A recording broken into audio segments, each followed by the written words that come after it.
So today, basically, you're joined by myself, Rich Dibbins, the Integrations Commercial Manager here at InfoTrack, and my wonderful colleague, Kelly Cutler, our Knowledge Manager. This is a quick coffee whistle-stop tour around the AP1s. The way it works simply is we'll go through a couple of aspects. Kelly's going to show you the AP1 integration, the AP1 element within InfoTrack. Any questions that you have, big or small, please just pop them in the Q&A box, and we will answer the questions after Kelly's session. And then I'll quickly touch on the integration between us and InTouch. So without further ado, let's crack on. So in April last year, the Land Registry took a giant leap to moving away from paper-based processes. They launched the Electronic Digital Registration Service, or EDRS, as if we need any more acronyms within the legal world. More than 100,000 applications have been received through this service. Requisitions on basic errors are down 25%, and applications are processed and completed in half the time of an uploaded application. What this means is law firms will be able to save time and reduce risk. So from November this year, the Land Registry will no longer accept scanned or PDF copies of AP1s for changes to existing titles via their portal. Now, the good news, InfoTrack already has a solution in place and has done for some time. You'll be able to use our AP1 service, meaning no one needs to reinvent the wheel. Secondly, you can take advantage of the integration, as our AP1 product, like all our other products, integrates back into InTouch. So without further ado, I will pass you over to Kelly, and she can walk you through this great change and these features. Kelly, over to yourself. Thank you, Rich. So as Rich mentioned, I'm Kelly Cutler at InfoTrack. So I'm just going to go through the upcoming changes as well myself at Land Registry and then InfoTrack's AP1 digital offering. So I'm just going to switch my camera off, as I'm sure you'd rather see presentation than my face. So bear with me. There we go. So the HMLR digital AP1 mandate. So as Rich mentioned, from November 2022, we will no longer accept scanned or PDF copies of AP1s for changes to existing titles using the Land Registry portal. Actually, currently up to 80% of AP1 submissions involve uploading physical paper documents. So what does that look like? So currently the EDRS, so current submissions are electronic applications, so EDRS, which are a PDF or scanned form which are uploaded into the system for it to be read and reviewed by a caseworker as part of a manual process. The digital registration service, the DRS, is when information is added in as data in predefined fields. So capturing it this way allows the system to read the data and check for any errors. So no more EDRS. Moving to the DRS. So why is the Land Registry going digital? Because of current manual process delays and costs, high number of requisitions, high volume of support calls, so long waits and poor service, lack of requisition management tool, and to protect the register's data integrity. So what does this actually mean for the industry? It means quicker processing times, digitalization of the process, online guidance for submissions, fewer errors and reduction in requisitions, and the opportunity for further innovation. So what things does a law firm need to consider? Change management. So change challenges, you need to get ahead of the change and not to get stuck in the backlog. Staff training catered to individuals, and ongoing real-time support. So again, registrations will be digital only, no more paper or PDF forms.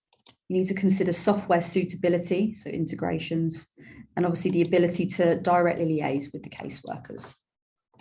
And then from a compliance point of view, audit trail and how to report to regulators, full firm visibility of all matters, including requisition management tool, and key dates automation. So your solutions are the new digital process through the HMLR DRS service, or to use a HMLR partner integrated through the business gateway like InfoTrack. So just some stats on InfoTrack. We are Land Registry's key business partner and biggest user. We've been doing digital AP1 since 2016. We have 6 years of continuous software improvement, 30% requisition reduction, and we do over 550,000 submissions. And what does digital AP1s by InfoTrack look like? So you get full guidance and expert support for every application, form flexibility, so multiple forms in one application, like shared ownership staircasing matters, integrated with leading CMS as well as lender panels, one-page form pre-populated and linked to HMRC's STLT5 and electronically signed deeds, and a unique AP1 dashboard with an application overview, auditing tools, requisitions, and cancellations. And looking ahead, what are we going to do? We're going to continue to invest in more experts for additional support. We're going to continue to expand our integration partners. We're going to add new lender management panels, and we're going to continue to reinvest back into the system. And there's just a testimonial from one of our clients who's been using our post-completion services for a long period of time. Right, now I'm going to move on to walking you through InfoTrack's end-to-end digital AP1 submission and management software.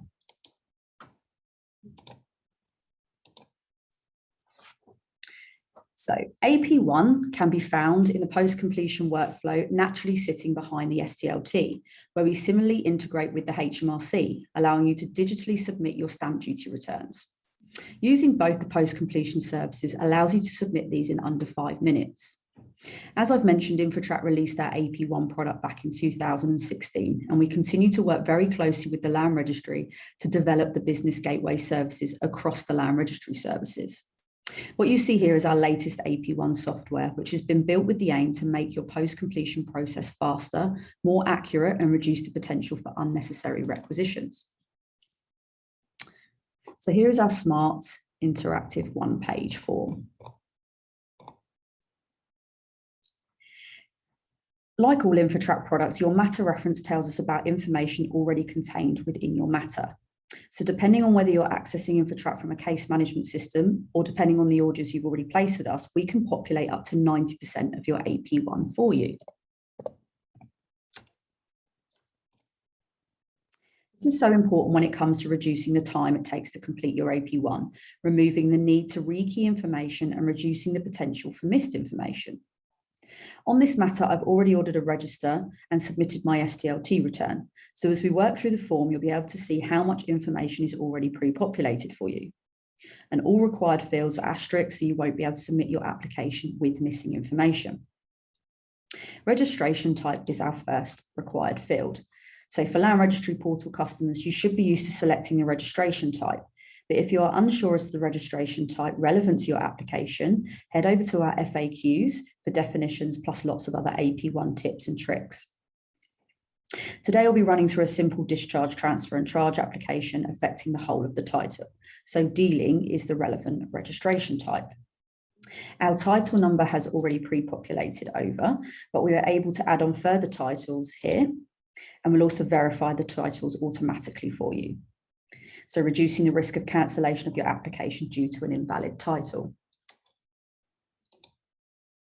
We've also pre-populated the local authority and the postcode. So now we can move on to select the priority applications we're looking to change the register with. So simply select the drop down to see the wide range of application types easily identifiable with their form code and description. We also organise applications into common forms and form bundles, making it quick and easy to select common applications like discharge, transfer and charge. And just like most forms, our AP1 form is about working left to right, top to bottom, reviewing the information from your file and documents and completing the relevant fields. We also integrate with our Sign It for Deeds product. So where your deeds have been electronically signed, on selecting yes, we'll automatically look for and upload your conveyancer certificate into supporting documents. If your deeds are not signed electronically, then you can simply upload them here and confirm their certification. For those who are integrated with case management systems, you'll be able to select files associated with that matter only. If you need to move the order in which your application type should be registered or removed from the type, we'll simply drag and drop them. There's no limit on the number of no limit of the number of applications you can submit in AP1. And if you can't find an application, you can simply select AP1, change the register, upload your deed, and proceed to the next section. We'll automatically calculate your lead application fee using the pre-populated consideration value from your SDLT submission, so no need to use a fee scale or a calculator. We'll also automatically attach your SDLT 5, reducing the risk of it being forgotten and a requisition being raised. So here in supporting documents, you'll be able to upload any supporting file like consent forms, power of attorneys, countersigned documents, and so on in one place.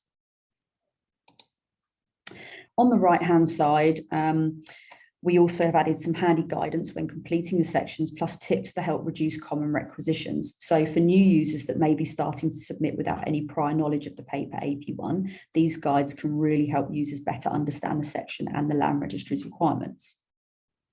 Now we're going to move on to the party details. So here we've split what traditionally was panel 13 into 3 manageable sections: applicants, proprietors, and other parties.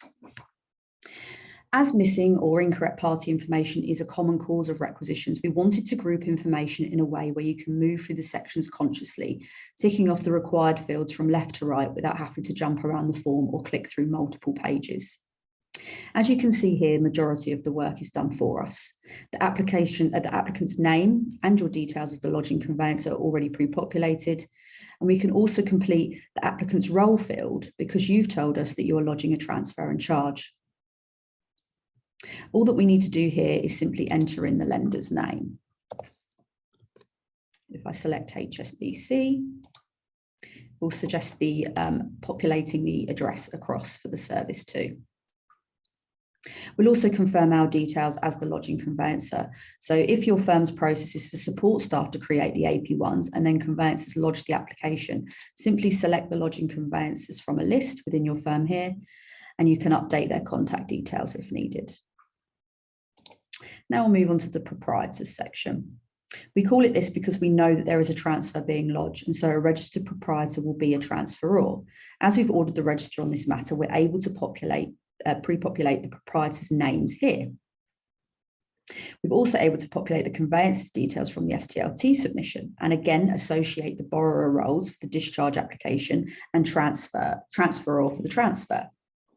All that we need to do is simply add the lender here. If there are any other parties within the application, then they can be entered in this section. So if you have a power of attorney, beneficiaries, they can all be added under here. So as we've built the form, you can see on the left-hand panel, we'll update with the key information to help review the information supplied as you go, and you can jump in and out of each section if needed. But as we move down to the associate applications, the task is similarly to review the application.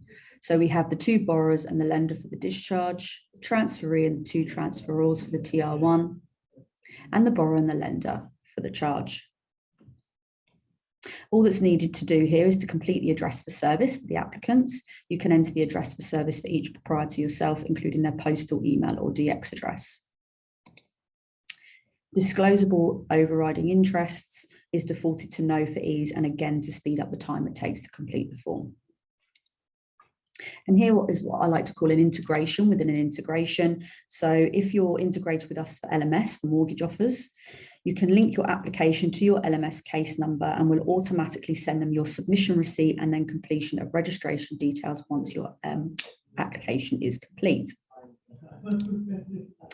And then with the notes section, on this form, we can deal with complex transaction. It has full form flexibility. So any information you need to let your caseworker know directly can be added into this notes section here.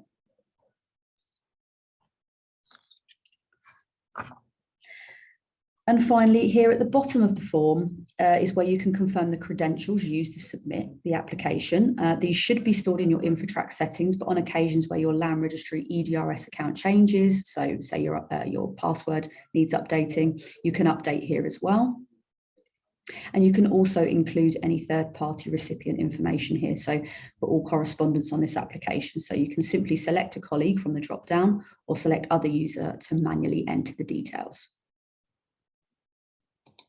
So you can submit that to HMLR or you can save and print. Now I'm going to head over to the dashboard.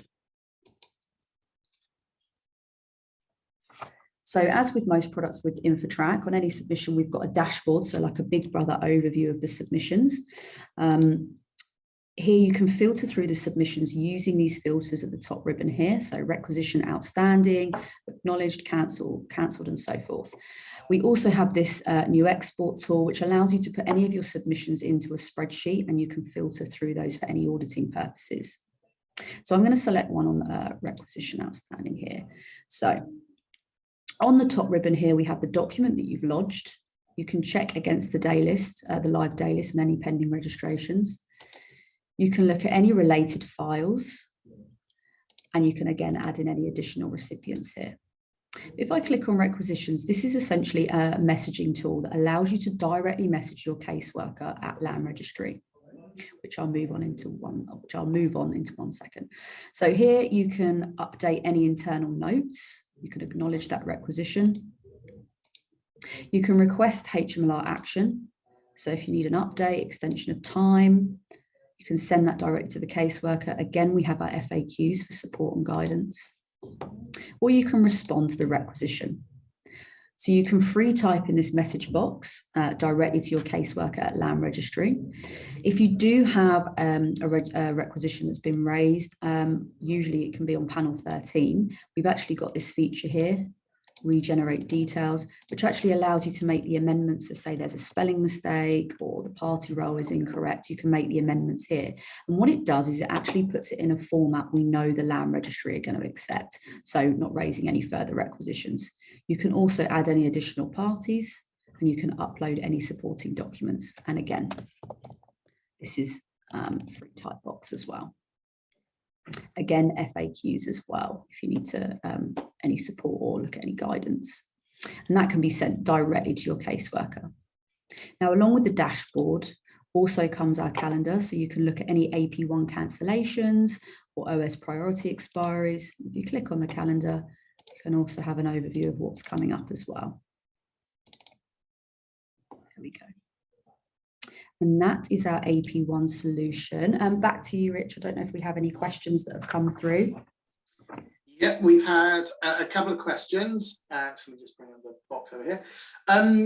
Is one user able to create an AP1 draft and another user able to submit the application? Yes, absolutely. One user can draft the AP1 and then another can submit it. Fantastic. Can I lodge first registrations digitally?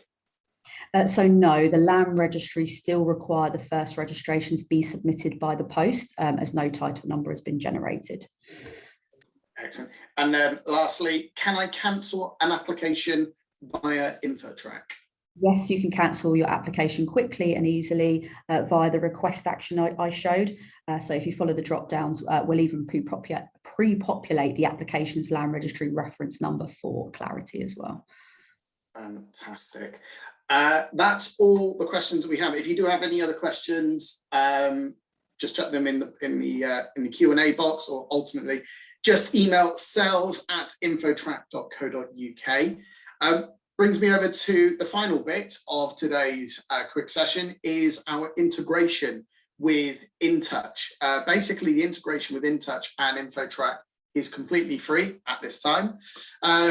Basically, it has three key features. The first one, pre-population of data. So automatic population of data direct from InTouch into InfoTrack, creating a single source of truth, minimizes the risks associated with multiple systems, or multiple systems, and also rekeying in of data, and it actually enhances compliance. That's what I was trying to get across. All relevant fields are mapped with the information and it's pulled directly from InTouch. So you start in InTouch, you pull across through from InfoTrack all the stuff that you've been used, and then you arrive back in InTouch. Document return is the second aspect. So any searches, documents, or information ordered via InfoTrack will automatically be attached to the relevant matter. So no need to go hunting around your desktop in your Outlook folder or in your downloads files. It just pulls it across for you. And then lastly, the third feature, and this is not every CMS partner has this feature, but the financial integration element. So posting slips can be generated with the full transaction related order information and either posted directly into the client ledger or on order or await approval on a line by line basis. So that's the integration between ourselves and InTouch. You want to know more about that, quite simply email sales@infotrack.co.uk or jump on the website and the contact numbers on there. Lastly, it's for me to say thank you very much, Kelly, for that today. There are no further questions from everybody. So thank you for joining us in York, in London, on the Isle of Wight. We'll see you all soon. Thank you. Bye-bye.